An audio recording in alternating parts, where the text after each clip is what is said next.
Assalamualaikum warahmatullahi wabarakatuh. Halo teman-teman, perkenalkan nama saya Nasria Superman dengan NIM 230305501040 dari kelas C akan menjelaskan materi tentang konsep dasar timbulnya penyakit.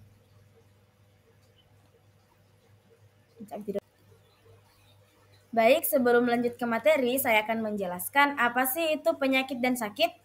Jadi, penyakit adalah kondisi abnormal yang mempengaruhi struktur atau fungsi makhluk hidup yang dapat disebabkan oleh berbagai faktor, termasuk infeksi oleh bakteri, virus, atau kelainan pada sistem tubuh. Penyakit ini dapat dikategorikan menjadi dua jenis, yaitu penyakit menular yang ditularkan dari individu yang terinfeksi ke individu yang sehat, dan penyakit tidak menular yang tidak ditularkan secara langsung tetapi dapat disebabkan oleh faktor genetik, lingkungan, atau gaya hidup. Secara umum, penyakit ini dapat menyebabkan gangguan kesehatan yang beragam, mulai dari gejala ringan hingga kondisi yang mengancam jiwa. Penyakit juga dapat dibedakan menjadi penyakit primer yang merupakan penyakit yang muncul akibat penyebab langsung dan penyakit sekunder yang merupakan komplikasi dari penyakit primer. Selanjutnya, apa sih itu sakit? Jadi sakit merupakan kondisi yang menggambarkan gangguan pada kesehatan makhluk hidup yang dapat disebabkan oleh berbagai faktor, termasuk infeksi, kelainan sistem tubuh, atau faktor lingkungan. Jadi dalam konteks medis, istilah sakit seringkali digunakan untuk merujuk pada penyakit yang mengakibatkan rasa nyeri, difusi, dan stres.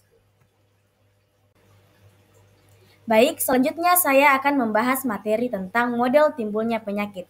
Jadi, model timbulnya penyakit ini terbagi menjadi tiga. Yang pertama ada segitiga epidemiologi, yang kedua ada jaringan-jaringan sebab akibat, dan yang ketiga yaitu teori roda, di mana materi teori roda akan menjadi pokok pembahasan kita pada kali ini. Namun saya akan membahas mode timbulnya penyakit mulai dari segitiga epidemiologi sampai ke teori roda. Yang pertama ada segitiga epidemiologi, di mana model ini merupakan model tradisional untuk penyakit infeksi menular yang terjadi dari tiga komponen utama, yaitu agen, host, dan lingkungan, di mana agen merupakan penyebab penyakit seperti bakteri ataupun virus, sementara host merupakan individu yang rentan terhadap penyakit, dan lingkungan adalah faktor lingkungan yang mendukung penularan penyakit.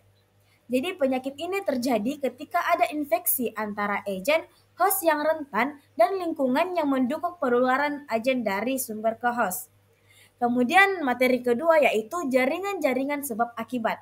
Jadi model ini menekankan pada bahwa penyakit terjadi akibat infeksi berbagai faktor, seperti faktor lingkungan, yaitu biologis, kimiawis, dan sosial. Perubahan salah satu faktor ini akan mengubah keseimbangan yang berakibat pada bertambah atau berkurangnya penyakit.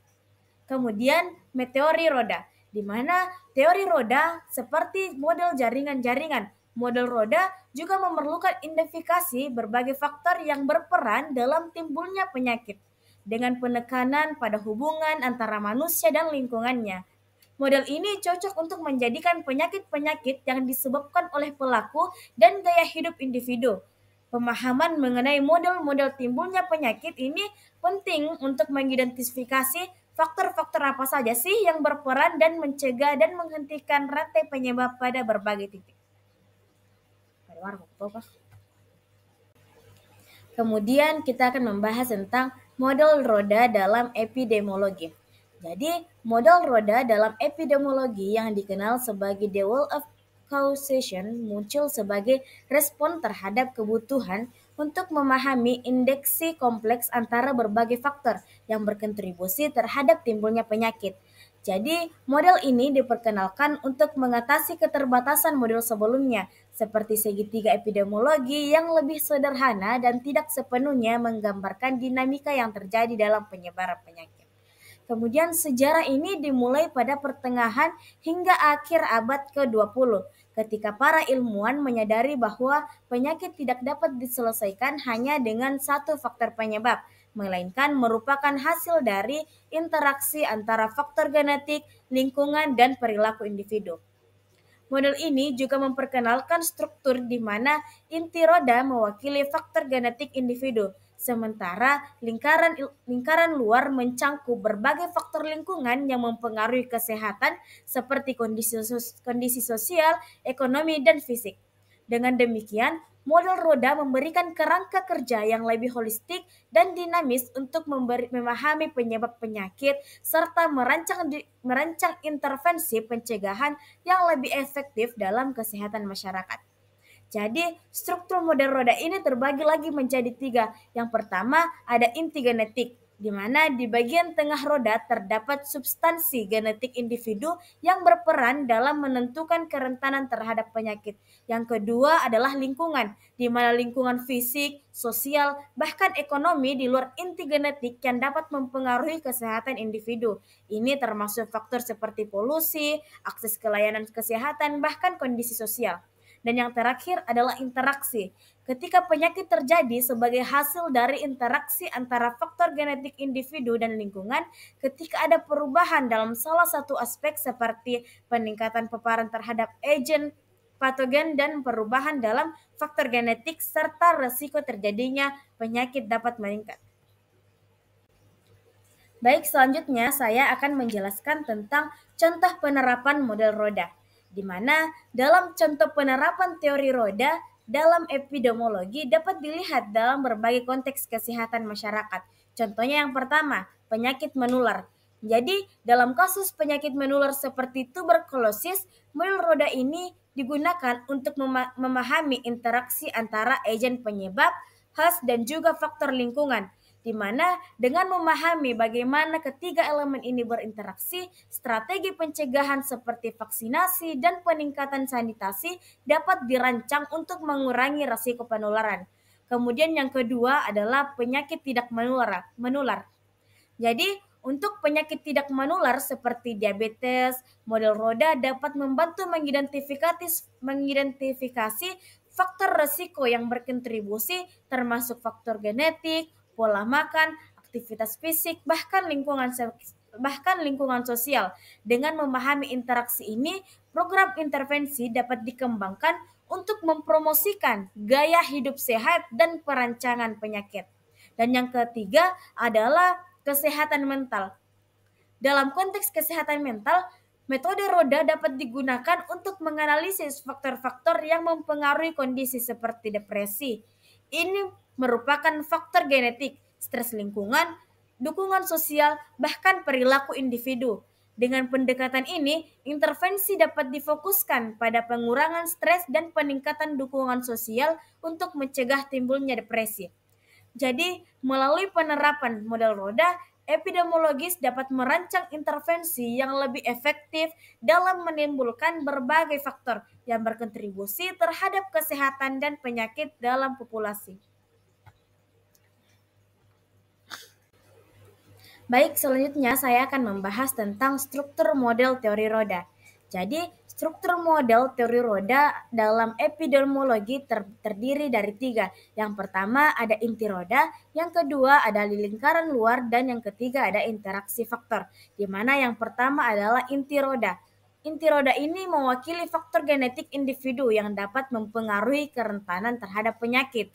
Dan yang kedua ada lingkaran luar, di mana lingkaran luar roda mencangkup berbagai faktor lingkungan yang dapat mempengaruhi kesehatan, termasuk lingkungan biologis, yaitu keberadaan agen penyakit seperti virus, bakteri, dan interaksi dengan hewan. Dan yang kedua ada lingkungan fisik, seperti kondisi geografis, iklim, dan sanitasi. Kemudian ada lingkungan sosial, seperti faktor sosial, ekonomi, bahkan budaya yang mempengaruhi kesehatan individu. Dan yang ketiga ada interaksi faktor. Jadi, model roda menekankan bahwa penyakit timbul akibat interaksi kompleks antara faktor genetik individu dan berbagai elemen lingkungan.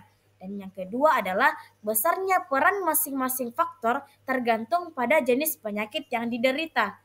Jadi dengan struktur inilah model roda memberikan kerangka kerja untuk memahami bagaimana sih interaksi antara host individual dan lingkungan dapat menyebabkan timbulnya penyakit dalam populasi.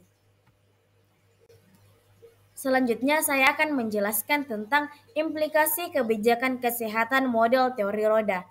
Jadi, implikasi kebijakan kesehatan dari teori roda sangat penting untuk merancang intervensi yang efektif untuk meningkatkan kesehatan masyarakat.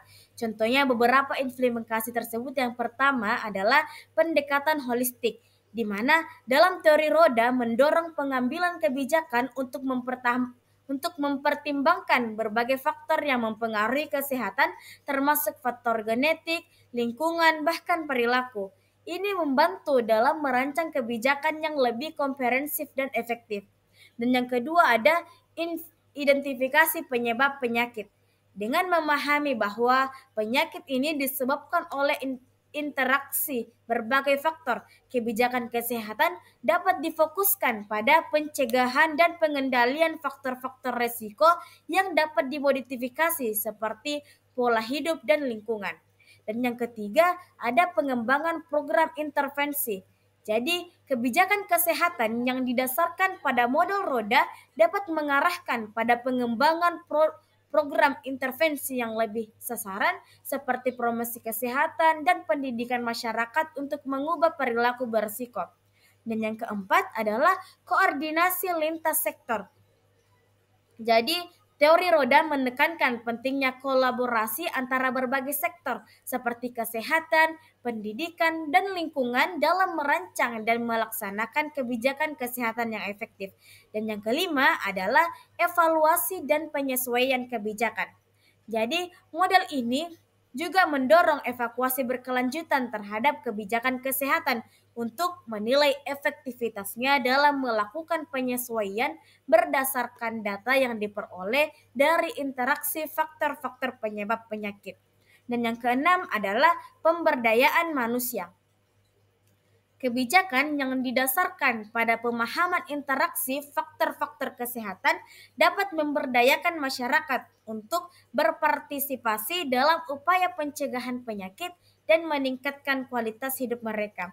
Dan yang ketujuh adalah fokus pada kesehatan preventif, di mana dengan mengidentifikasi faktor risiko yang dapat dimodifikasi, kebijakan kesehatan ini dapat lebih fokus pada pencegahan seperti pengobatan, pengurangan beban sistem kesehatan. Dan yang terakhir adalah penanganan ketidaksetaraan kesehatan.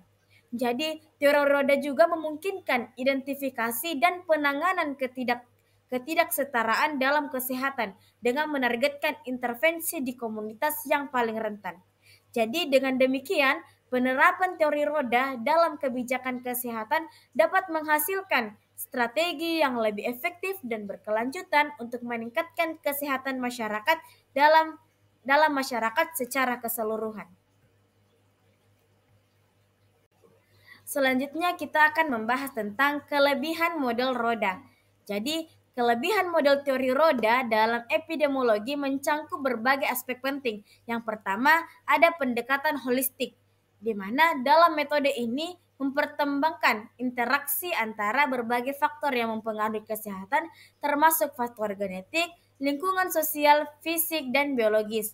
Hal ini memungkinkan pemahaman yang lebih komprehensif tentang penyebab penyakit. Dan yang kedua adalah identifikasi penyebab ganda. Jadi teori roda ini menekankan bahwa penyakit tidak tergantung pada satu penyebab tunggal, tetapi merupakan hasil dari interaksi berbagai faktor. Jadi ini dapat membantu dalam mengidentifikasi dan menangani berbagai penyebab yang mungkin berkontribusi terhadap timbulnya penyakit. Dan yang ketiga adalah fleksibilitas, di mana dalam model ini dapat diterapkan pada berbagai jenis penyakit, baik menular maupun tidak menular, dan dapat disesuaikan dengan konteks spesifik dari masalah kesehatan yang dihadapi.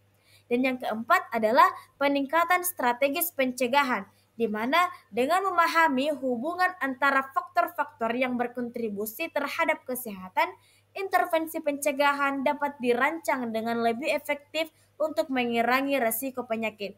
Dan yang kelima adalah fokus pada lingkungan, di mana pada model ini menekankan bahwa pentingnya lingkungan dalam mempengaruhi kesehatan individu yang dapat mendorong kebijakan kesehatan masyarakat yang lebih baik dan intervensi berbasis komputer. berbasis komunikasi. Baik, sebelumnya kan saya sudah menjelaskan tentang kelebihan dari model roda. Akan tetapi, di balik kelebihan dari model roda, juga ada beberapa kekurangan dari teori model roda ini. Yang pertama adalah penekanan pada lingkungan, di mana dalam metode ini kurang menekankan para agen penyebab dalam timbulnya penyakit. Jadi, meskipun hubungan antara manusia dan lingkungan sangat penting, pengabaian terhadap faktor agen dapat mempengaruhi pemahaman tentang bagaimana penularan penyakit. Dan yang kedua adalah kesulitan dalam identifikasi faktor, di mana dalam model roda ini memerlukan identifikasi yang jelas dari berbagai faktor yang berperan dalam timbulnya penyakit. Jadi, hal ini bisa menjadi tantangan, terutama dalam situasi di mana banyak faktor berinteraksi secara kompleks. Dan yang kekurangan ketiga adalah kurangnya spesifikasi. Jadi, dalam model ini tidak memberikan panduan yang cukup spesifik tentang bagaimana mengukur atau mengevakuasi kontribusi masing-masing faktor dalam konteks penyakit tertentu yang dapat menyulitkan dan dalam merancang intervensi yang efektif. Dan yang terakhir adalah fasibilitas dalam aplikasi. Jadi besarnya peran masing-masing faktor dapat bervariasi tergantung pada jenis penyakit, bahkan sehingga model ini juga mungkin tidak terlalu konsisten dalam dalam aplikasinya di berbagai kompleks epidemiologis. Baik, selanjutnya kita beralih ke contoh studi kasus model teori roda. Jadi, studi kasus model teori roda ini dapat dilihat dalam berbagai konteks penyakit, di mana interaksi antara faktor genetik individu dan lingkungan berperan penting dalam timbulnya penyakit. Jadi, ada beberapa contoh penerapan model ini. Yang pertama adalah penyakit diabetes mellitus, di mana dalam kasus diabetes, model roda menunjukkan bahwa faktor genetik seperti riwayat keluarga berinteraksi dengan faktor lingkungan seperti pola makan, aktivitas fisik, dan juga stres. Jadi, lingkungan sosial dan ekonomi juga berkontribusi pada kebiasaan hidup yang dapat mempengaruhi resiko diabetes. Dan yang penyakit yang kedua adalah penyakit jantung. Jadi, pada model roda dapat digunakan untuk menganalisis faktor-faktor yang berkontribusi terhadap penyebab penyakit jantung. Jadi, ini mencangkup faktor genetik, pola makan yang tidak sehat, kurangnya aktivitas fisik, serta faktor lingkungan seperti polusi udara ataupun pelayanan kesehatan. Jadi, interaksi antara semua faktor ini sangat penting dalam menentukan resiko penyebab penyakit jantung. Dan yang ketiga adalah penyakit mental, di mana dalam konteks penyakit kesehatan mental, metode Ruda sangat membantu memahami bagaimana faktor genetik, lingkungan, sosial, dan juga stres dapat berinteraksi untuk mempengaruhi kesehatan mental individu. Misalnya, individu dengan defisit genetik terhadap kecemasan mungkin lebih rentan jika mereka hidup dalam lingkungan yang penuh dengan tekanan. Dan yang keempat adalah wabah penyakit menular, di mana model roda ini juga dapat diterapkan sebagai analisis wadah penyebab penyakit menular seperti malaria. Jadi di sini ada faktor genetik individu, keberadaan vektor, dan juga kondisi lingkungan. Semuanya berkontribusi pada risiko terjadinya infeksi. Dan yang terakhir adalah penyakit autoimun, di mana dalam penyakit autoimun ini model roda menunjukkan bahwa interaksi antara faktor genetik yang mempengaruhi respon imun dan faktor lingkungan seperti infeksi sebelumnya adalah paparan bahan kimia ataupun stres adalah faktor yang dapat berkontribusi tentang perkembangannya penyakit autoimun.